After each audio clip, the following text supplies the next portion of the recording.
ជីវិតចាស់និងជីវិតថ្មីខ្ញុំលើសូរសៀងត្រង់មានបនតូដូច្នេះចូលក្រវ៉ាត់គំនិតអ្នករាល់គ្នាឲ្យមមួនចោះទាំងដឹងខ្លួនហើយឲ្យមានសេចក្តីសង្ឃឹមគ្រប់ជំពូកដល់ព្រះគុណដែលត្រូវផ្ដល់មកអ្នករាល់គ្នាក្នុងកាលដែលព្រះយេស៊ូវគ្រីស្ទទ្រង់លេចមកផងនៅពេលយើងត្រៀមខ្លួនដើម្បីទៅហាត់ប្រាណយើងត្រូវពាក់សម្លៀកបំពាក់ឬស្បែកជើងកីឡាឲ្យបានត្រឹមត្រូវសាវកពេត្រុសប្រើពាក្យស្រដៀងគ្នានេះដែរដើម្បីនិយាយពីការធ្វើដំណើរខាងព្រលឹងវិញ្ញាណក្នុងនាមជាអ្នកជឿយើងត្រូវតែមានគំនិតមាំមួនទាំងដឹងខ្លួនគ្រប់ពេលមានន័យថាយើងត្រូវត្រៀមខ្លួនរបស់យើងរួចជាស្រេចគ្រប់ពេលវេលានៅក្នុងសម័យកាលសាវកពេត្រុសមានន័យថាពួកគេត្រូវត្រៀមខ្លួនដើម្បីបំពេញភារកិច្ចជាស្រេចការត្រៀមចិត្តគំនិតគឺជារឿងចាំបាច់ទី1ក្នុងចំណោមសកម្មភាពជាច្រើនយើងត្រូវធ្វើនៅក្នុងជីវិតជាអ្នកទទួលបានសេចក្តីសង្គ្រោះ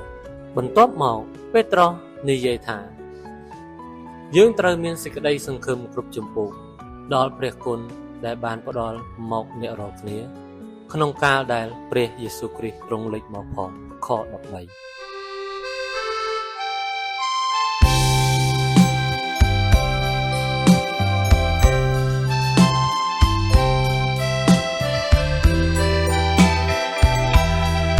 នេះជាសេចក្តីសង្ឃឹមដ៏ពិតប្រាកដអំពីសេចក្តីសង្គ្រោះរបស់យើងនៅពេលដែលព្រះយេស៊ូវគ្រីស្ទយាងត្រឡប់មកវិញបន្ថែមលើការត្រៀមចិត្តគំនិតរបស់យើងដើម្បីបំពេញភារកិច្ចនិងមានសេចក្តីសង្ឃឹមលើព្រះគុណរបស់ព្រះយើងក៏ត្រូវរស់នៅឲ្យបានបរិសុទ្ធផងដែរនៅក្នុងខ16ពេត្រុសបានដកស្រង់ព្រះបន្ទូលពីព្រះគម្ពីរលេវីវន័យដើម្បីរំលឹកដល់យើងថាព្រះគឺមានមាត្រដ្ឋានមូលដ្ឋាននៃភាពបរិសុទ្ធរបស់ទ្រង់កាលយើងមិនទាន់បានទទួលជាព្រះយើងដើរតាមភាពល្ងងខ្លៅរបស់លោកី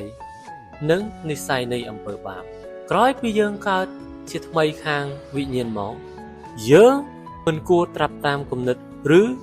ការប្រព្រឹត្តដូច្នោះទៀតឡើយការរស់នៅក្នុងជីវិតបរិសុទ្ធមានន័យថាញែកចេញទុកសម្រាប់ថ្វាយព្រះ